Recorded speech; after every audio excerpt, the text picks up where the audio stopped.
vous comprenez déjà que tu fais les caméras, système de confinement, tout ça, tu as mettre le lumba ou malgré, babi, que ça va comme moi, pas si venir au Saranaté, mais tout ça, les faire répondre quand même l'invitation à Bisso, tout ça déjà, moi, n'importe mettre le beau message, côté de la Tindika, beauté, mettre le lot. Beauté, le host, et puis, beauté, na ba internet, na bino sur Tindika. Merci na ba message, na ba encouragement, n'attendre ba commentaire, bien que tu nous répondre à ba commentaire directement, tout temps, ba remarque na bino, ba encouragement na bino, aussi na ba coup de gueule na bino contre Bisso. Tout ça, va changer d'idée. Ce que mon place, mon asali erreur ou ibisinga, na place ya kofinga, ndenge za gili boso ko menacer, mais ce que ça va. Merci beaucoup. Mais tout le monde a toujours malgré beaucoup de problèmes, tout le monde a rabino ba leader d'opinion boso qui tatina ba média boso ko sensibiliser, boso pesa un message très important, il y a message espoir. Hein? Oui, message ezaka yango ko pesa, puisqu'on n'a pas d'autres messages à ko pesa na période oyo. Ko bisa ba tubo respecter ba mesures oyo telles que prises, ba mesures telles que prises. Et bosenga tout possible aussi que boyeba ko croire aussi na Nzambe parce que na nyonso soki mutalinga croire na Nzambe te eza bien te bato ba kinaranda ko banganga baebi soki na ndako nganga muna nganga tuni boni ko simba bi total la ga Nzambe nganga ayi so total la ga Nzambe donc c'est que nous sommes obligés à un certain niveau de respecter les mesures telles que prises puisque Nzambe a pesi suma ila ko yeba et aussi nous sommes obligés aussi à respecter n'est-ce pas ko banga Nzambe parce que dans tout ça c'est comme si nous donnait l'impression que banga mingi liwa qui a banga vie au Nzamba pesa. Nous avons diaspora babi malgré depuis bakina poto ba mona eloka liboso bona mokili comme na ko banga tous hommes même ba mindele partenaire ba Italie ba tukolela c'est comme si na président Espagne to lana message na bika ke no to singa kaka faveur Nzambe to singa grâce à Nzambe. Les gens qui que non malgré tout ça la ezana mutumo wa likolo. Oui, mutuaza likolo Nzambe nyana biso tout à l'heure. Oya boy ko ndima Nzambe sataye mutu ndima Nzambe. Alors ce qui est mutu oya pamba ya mokelo rolanga oboya ko ndima Nzambe c'est que aux plus dangereux que Satan. Tout le que tous en espoir et pas Nzambe. Tout va respecter les mesures au va pesi biso et puis tout va communiquer s'il faut communiquer parce que l'état a dit que représenter pe Nzambe na c'est ko va communiquer si vous ne communiquez pas c'est mal c'est que ça peut normalité l'état doit savoir communiquer. L'état d'urgence c'est ça qu'on empêcher fonctionnement mboka te tout ko na mboka ba réunion so sala mama comme belé autorité malgré ba diminuer mon nombre ba ta travailler mais comment la décision ba zo qui il y a état d'urgence mais le besoin de réaction des ROK qui moko décréter état d'urgence. Donc état d'urgence soit nous allons au regard de l'article 85 où il dit que ce qui situation où ils dit qu'on menacer n'est pas intégrité nationale, souveraineté il y a moka et puis où ils dit qu'il y a interruption il y a fonctionnement il y a institution le chef de l'État peut s'amener il y a pour décréter état d'urgence déclaration état d'urgence mais laquelle déclaration il faut la suivi dans une procédure où la loi prévoit qui cette procédure faut suivre la montée appelée violation et on te le dit que toi à niveau état d'urgence déclaré mais toi à niveau état d'urgence effectivité à partir du moment où cette procédure est une soukate la procédure veut que quand le chef d'État déclare l'état d'urgence suite à l'explication qu'on a passé tout à l'heure il faut que tu se réfères aussi à l'article 119 où il dit qu'il faudrait que le Congrès c'est-à-dire Assemblée national na Sénat ba sangana pona nini ba yokana ba élaborer loi soit loi ekouta na gouvernement soit loi bango moko ba kosala yango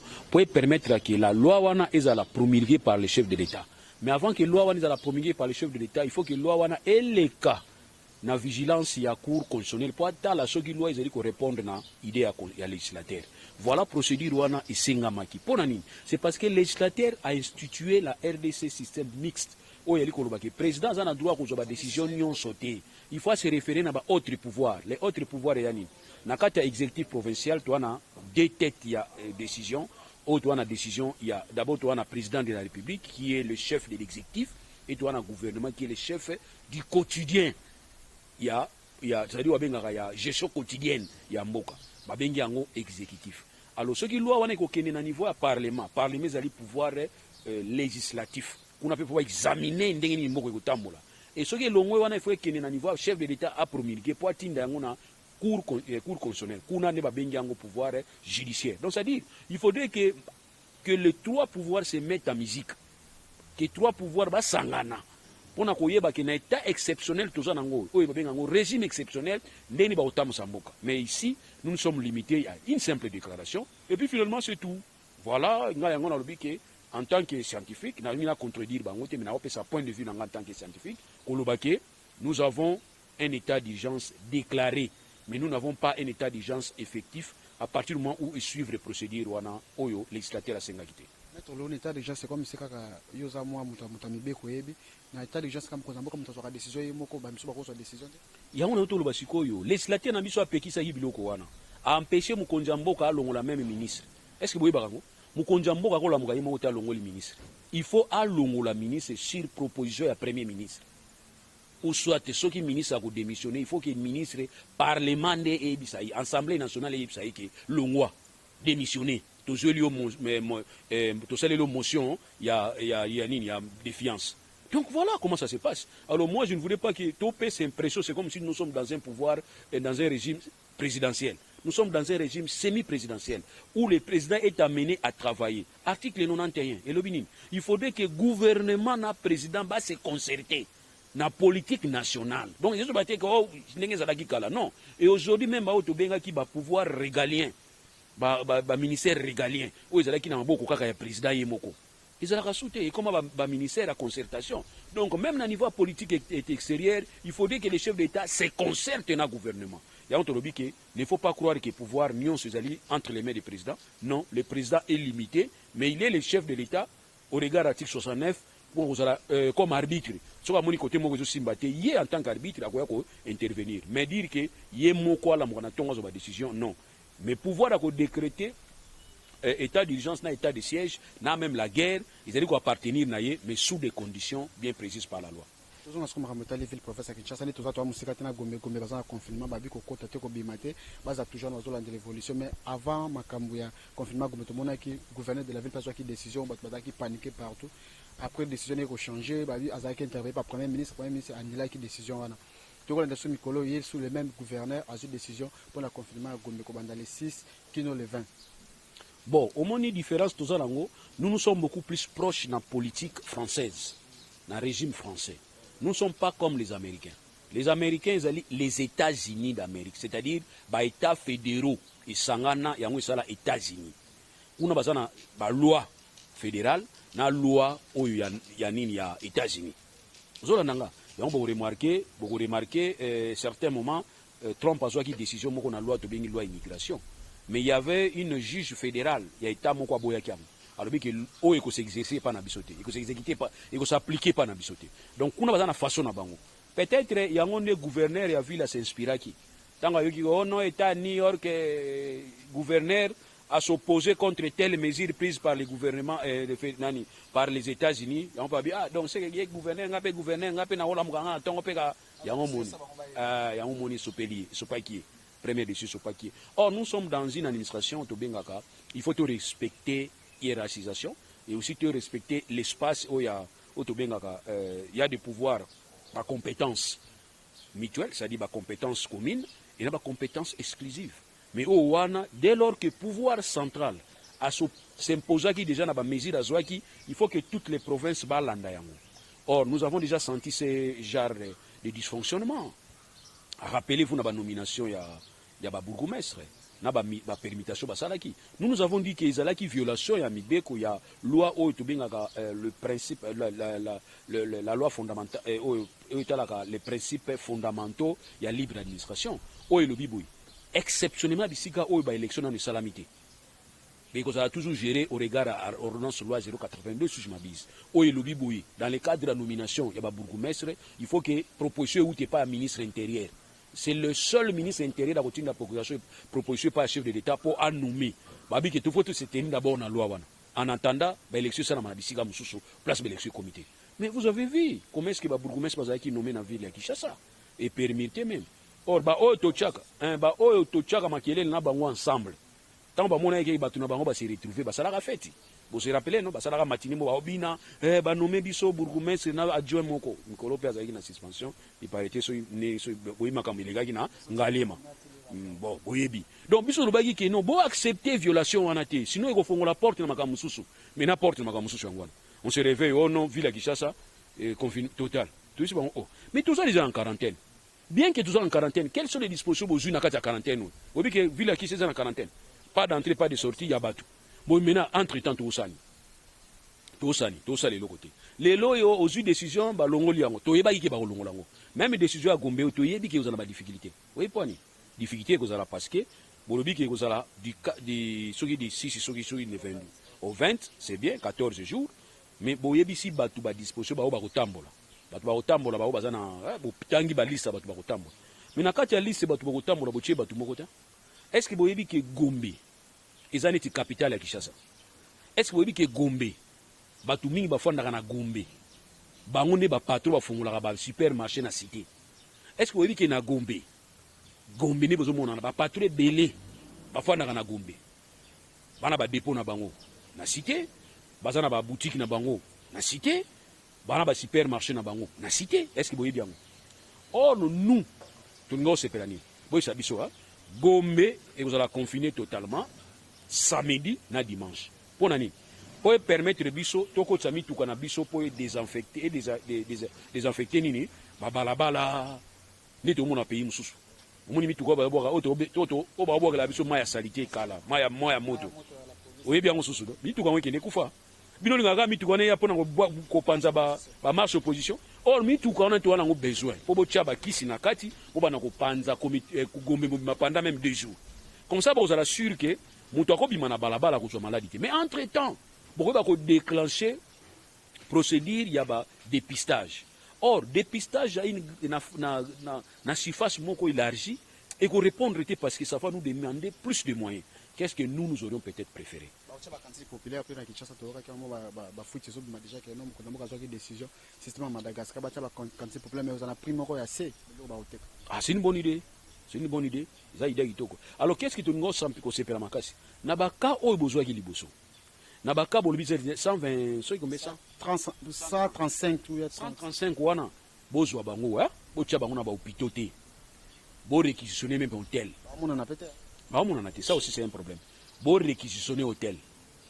Toujours exemple, un hôtel Moko Rotana. Toujours exemple. Rotana ou bien hôtel Béatrice. Ou bien hôtel. Même Inter. Hôtel du fleuve. Même hôtel du fleuve. Parce que Mikolo peut aller en Piaka. Bah, Salata. On va voir là. Mikolo hôtel Nyon sonne en Piaka. Donc pour dire que, bah, dans la situation, il y a difficulté au Moko parce que c'est mondial. Pour réquisitionner en haut. Pour le but, aujourd'hui, 135 personnes au Bazali atteintes. Aujourd'hui, Bango. Ok? To placer bango kuna bango nyonso 135 to tie 135 lits ba koti kuna bango nyonso comme ça traitement que nous avons rendé kuna ba nous surveiller bango kuna ça sont auto sala kunini ba bongisi ba réflexionner ba bâtiment monsieur tika ngana lubo comprendre pas naza wana ba osala ba dépense ozoko ba dépense ba osala na chaîne TV corona bino pe bozosala musana bino est-ce que ba pesi bino là arta faut pas subventionner bino pe. Yana biki wana to ya ba détail wana boko comprendre que détail o ngana zo pesa bino munene e ko mela o ya mikemi zo bima wana. Alors ba hôtel wana to correctionner bo tiango na cadre moko muto a se sentir neta za hôpital te. Parce que maladie ya randeni tango comprendre ba tiyo côté ba to ba kufa chaque jour. Maladie muso yango na ya. Romo banga kukufa. Or bato e bazo bela maladie baza déjà déclaré positif. Tango tie bango bisika moko muto na chambre na yeto muto na bisika na yeto bo tie bango kata boko panza bango ndengwana. Mais ko permettre à ce que bo sala suivi na bango. Deux suivis. Premier suivi Zali. Premier suivi Yali. Bolande la bango. Deuxième suivi. Bokota la ba contact suspect. Les contacts suspects o yazala kinango. Neti yo. Ba retourna yo. Stupira boni bien. Tozu yo maladie wana. Mais 2 semaines ou bien 2 jours ça na contact nana. Autant na contact nangati. Allez bon benga pe citoyen mo ça na contact. Ba contact nana ba contact na Y. Ba na bo récupérer ba contact wana ou bani ko dépister siko bango. Comme ça bo cibler ba dépistage. Mais o be ko to dépister Kinshasa. Bo na mbongo. Et voilà là. Bona là. Respirateur ezaka moko na yoki. Donc ça dit so to ko biso no 135 on a toké na phase comatique. Bon monsieur vous andeni o tia 5 minutes ou bimi à 2 minutes. Vous andeni ngona. Donc pona lobake boko salango na moins de coups mais so bo tia stratégie. Mais au bobiga qui te confiné Gombe. Mais pour arriver à quoi? Bah tu vas faire un ndako pour maladie. Or maladie oyo hein.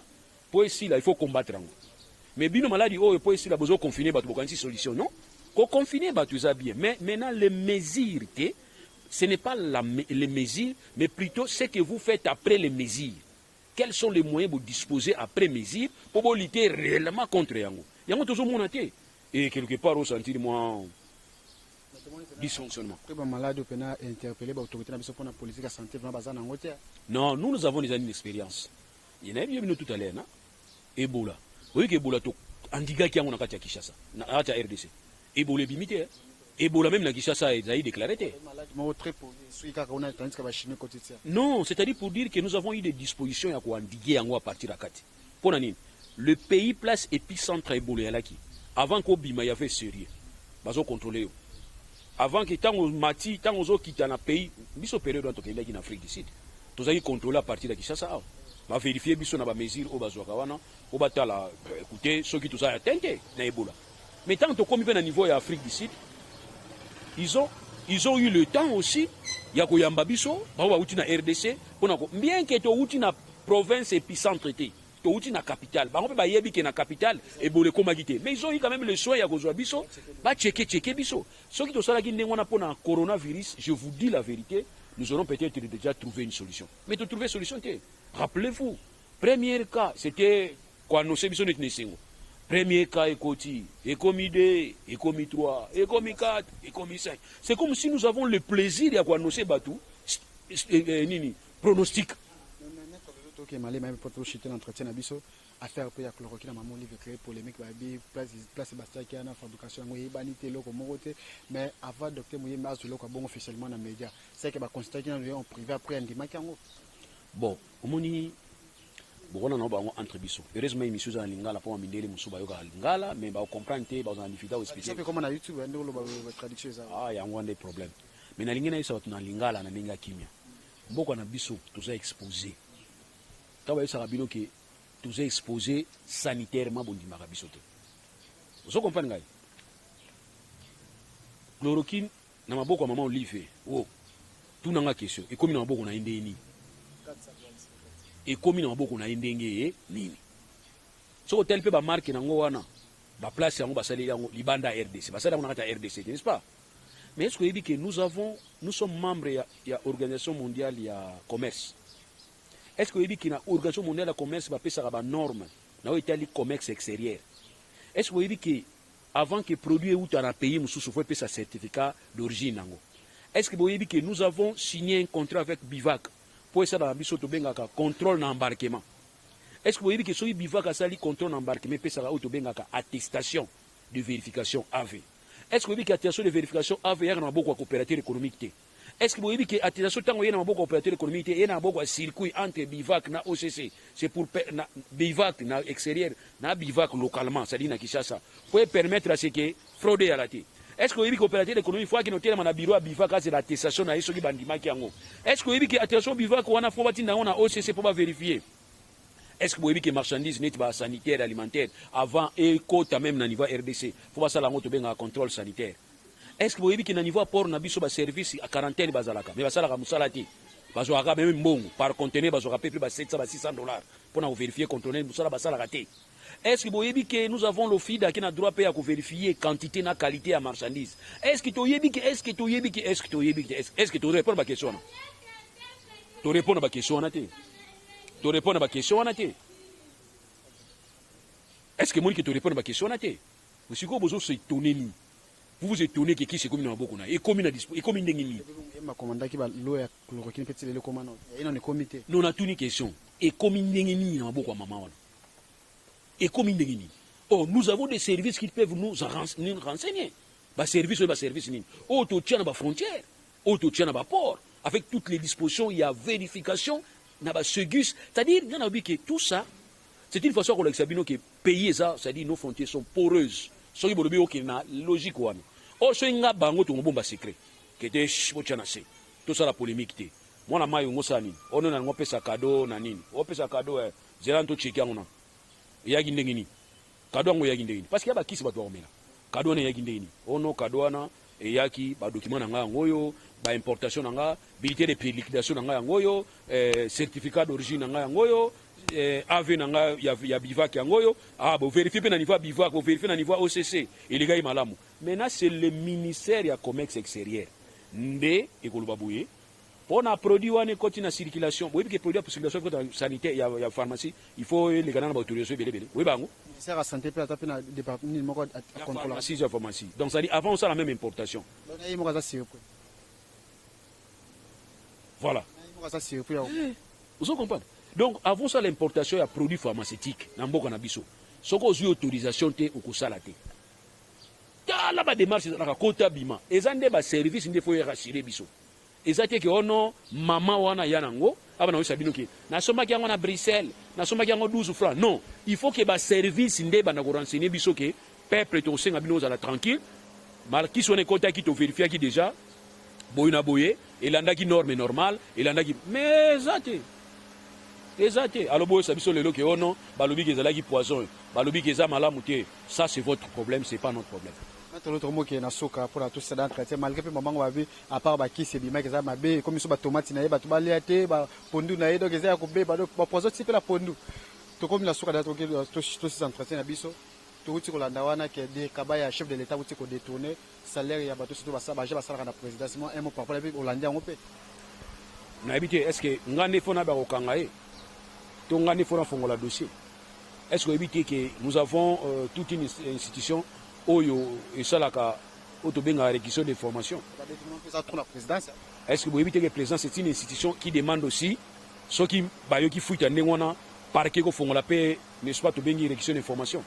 Omonde ke mboko na biso mutu osala musala na été. To moni mboko na biso mutu azosala musala te azosala musala oya yete. Et on a vu que je suis mal placé. Il y a quoi ko commenter même sur information oyo pesinga. Mais na suis encore avec information comme aux journalistes sur bisinga il paraîtrait yo pour le big il paraîtrait n'est-ce pas? Ngape na yoki yango na cadre il paraîtrait na foi na ngapo mboka na biso taka mystique place mutu fois ça musala a sala musala te place ba ozela batute place bato sala musala voilà mboka na biso on le basoka bandiko to bazotala o diaspora même tina ba province pe batala ka biso bon pona malobe zaka moko confirmer zoya surtout na Gombe mais tolingi à chaque fois bo sala confinement wana bozo ba mesure kaka ya confinement te mais bo pia ba moyen pour ba ko accomplir oh nous sommes malamu pour la population mais ceux qui veulent les attendre on a bino kaka pour la sarabatu dysfonctionnement na bino pour la sarabatu faiblesse na bino pour la sarabatu ba contradiction na bino to ko se rendre compte que tous a exposé ngana obela sum na obanga sumi kolo konoro ceux qui konora virusité donc ko banga corona piscose oyo ba autorité ba do tia biso ko bolinto ba makamsuté ba no lo makamsusu bozo contredire biso. Or, à niveau net, il y a des controverses à l'île Loyo. Il faut que vous permettre à ce qui bâtiment soit l'obaka. Vous permettre à ce qui est scientifique soit l'obaka.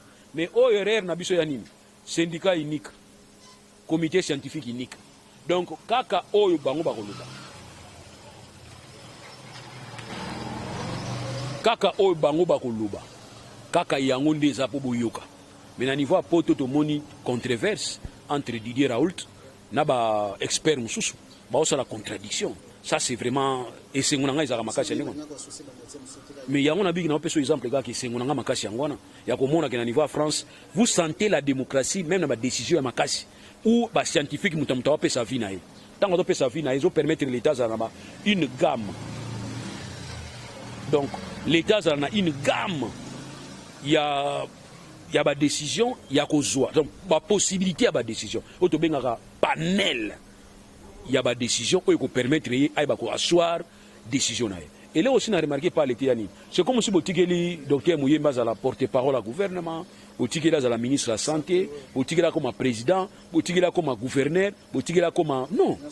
Or, le docteur Mouyemba faut travailler ici, Manabino. Tant qu'on peut savoir nos vie, Bino doit une décision, on a comme décision, ou ils allaient soutenir plutôt par un avis d'experts, mais pas un avis sur mon assez. Les vieux qui communiquent. Makamba confirmé à Gombe, vieux communiquer déjà. Et puis, dans le Congo, on a remarqué, Rimer est comme la vérité, après.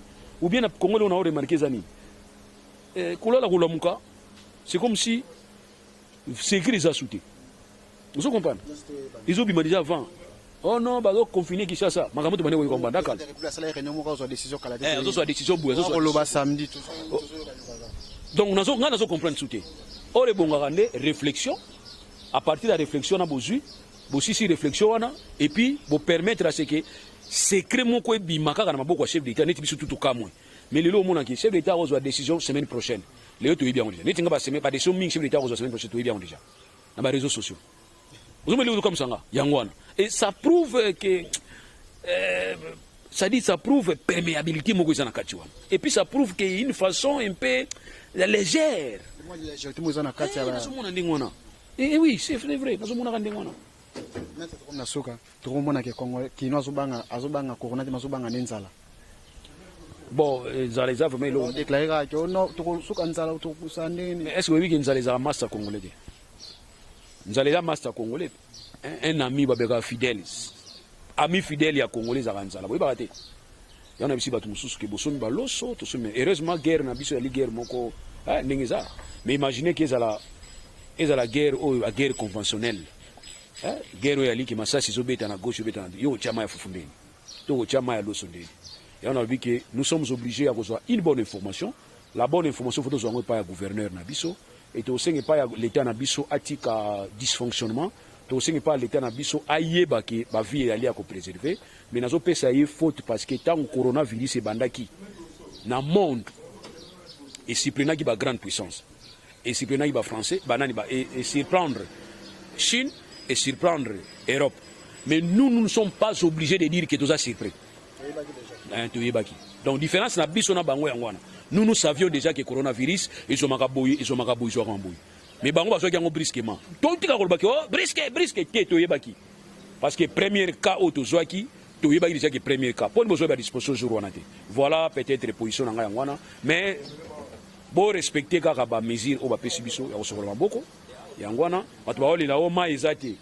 Mais ba biso so be cendre pe non. Putulu. Babi putulu pesa malamu. Alors, so moni on c'est là bato ba aussi ça rolamba après aussi ba on ke nazo ramuke et ils appellent en cadre de la solidarité. So moni ke bana maputulu ebeli bo sala ba gâteau na makala ba koni bo pesa batu ba mwanda mundambo wana ba sokola maboko ba pansa maboko na place soki mai ezate. Donc voilà. Et bo remarquer décision ba zu ya courant na mai. Ilo sala nga passe makasi bo zu décision ya courant na mai ezala ofele mais bato ba pesa biso courant na mai bo solo la ina bangote. Batuni directeur. Batuni directeur d'exploitation à régie des eaux. Batuni directeur DG à SNEL. Est-ce que décision n'a pas appliqué en déni? Oh, tu as une réunion les loups. Oh, décision ils ont mis déjà. Ayant la vie que voilà, par rapport à c'est ce dysfonctionnement qu'ils ont sur la passe makasi. Dysfonctionnement vous allez observer. Or, na réunion besoin qu'on n'a pas besoin de décision à côté courant mai et à la gratuit. Il faudrait que vous associez ba service wana boy ba kotala kunango bota la faisabilité nango après besoin de décision ngalo comme ça ngaka ke mukonzi SNEL na mukonzi régie des eaux tant décision ezo mi ba o ba go biso beto yonga na radio to sa réunion de lelo kabi donc besoin de décision na domaine nanga sans ko consulter nga voilà pour mutu nango yangwana pona ba décision ba pona ba bayer c'est une décision ça décision te faut ezala hein ezala vraiment décision te mais pona nga il faut ezala neti moi pour ça mais lelo comme décision. Alors quand on a expliqué qu'il y a exhibitionnisme, allez tout s'afficher, qu'on va que tout saigne pas Bayer ni on se fout ça va vous tout maïté. Ils a période moins difficile et la Bayer va s'en prendre la rigueur de la loi. Eh ministre, des choses ma casse boui. C'est quoi yo mon comme ministre au salimine. Bino gouvernement solidarité ni bossa na population. So ito yebi kinanzela tracasserie ça. Oui ba okanga makasi mikolo. Ba roulage ba on tourne ba document ba okanga. Est-ce que période faut tourner ba document? Té. Oui, que bureau de basu chida na bango kangaka batu. So amoni mino mi balé ba bio ba za la 20. Te ba mi balé bo kangi biso non 1 mètre bo za na 1 mètre te. Ba mso tamona na ba be oni. Ba mètre kan, so ba mètre église. Batala neto temi ba ya bo. Boti la wana boti na wana. Batali so ye mètre koki. So ye mètre koki ba tiki biso. So ye mètre koki te za ga ono moi so ki centimètre ba bi ke bo za moins de mètre. Bali yo pembongo. Est-ce que vous avez dit que les mandes bazo foot sabato et que compte à l'État? Est-ce que vous avez dit que Congo est un pays moko et gérera ba mande? Est-ce que vous avez dit que pays RDC amende des transactionnels entre verbalisant et verbaliser pour verbaliser wana azo mon patana tchana poche? Est-ce que vous avez dit nous sommes dans toute la question nous ba réponse? Et on parle de sabino que dysfonctionnement ezali Congo do simbaté ba des autres ressources ba des copier coller mal copier. Quand vous copiez les Européens, il faut que les Européens ba tchaka moyen pour na ba confiner. Mais vous ici, vous voulez confiner les gens comme la prison. Mais or, na poto, so bolandi exemple, la poto, bon, qui confiné, mais mon aura déjà salaire naie, et puis assurer mon tour salaire naie. Au moins, ne pas fonctionner, mais aux bon, na mikolo, na ba banque. Qui est na ba banque, mon frère, ça la tourne na ba banque. Au moins, qui moutamati, moutou, le Congo, pour nini, on a besoin tout simplement, à bon naie. Mais mon frère, faut aller na ba banque. Oui, match à vite, man. Ne te zoko ta match à vite, man, na mulongo. Ne ba toi, hôtel, na pose en bon na banque. Ce qu'on a confiance qui n'est Covid et goya aux bangoté. Alors yango to ebisa bango banda kala. Ce qu'on a pe boyeba ki onga lelo que to ebisa bino banda kala ki pona ko futa ba fonctionnaire, bo sala système ba compte individuel. Comme ça fonctionnaire na ndako bisiko fandi. Ozui message na téléphone na na compte na yo. Mbongo ekoti kingandi. Comme ça, tu es là, tu peux dépenser même dans le téléphone. C'est ça qui va américain, à confiné, à faire tranquille. Et bah, les supermarché, il y a livraison à domicile. Je suis là, dans le téléphone, n'a fonctionné dans l'État, n'a confiné dans l'État. Nathalie, qui n'a besoin de soso, produits alimentaires. N'a sali commande dans la ligne. Vous comprenez? N'a sali commande dans la ligne. N'a fouti. Et mon frère, t'as la n'engé moke tombouama. N'engé zozo ba décision. Et ba décision ba se perd nango. Mon frère, n'a eu sabi no vérité, n'a remercier maman moko. Pour permettre nga. Aza cliente nanga aza na Paris, maman Brigitte. Et maman Niclette, aza na Paris. Aselenga envoie à Western Union. Na téléphone. Aselenga non nazo bango bien, aza cliente nanga. Ana na Paris. Atali gabika maître nazo ke la bino mawa. Moi, tu es que oh, on peut s'amonter pour le ganga pamba, mais c'est un mouké. Bon, le ganga pamba, t'es un mouké. Alors, que non, maman Brigitte. Maman Brigitte. Nazo peut ça, merci. En tout cas, on se reconnaître. Sur la télé émission, maman Brigitte. A tinéninga mongo lobby dans Western Union. Moi, je me disais que, on a un confinement. Comment est-ce qu'il y a la poids qui est dans Western Union?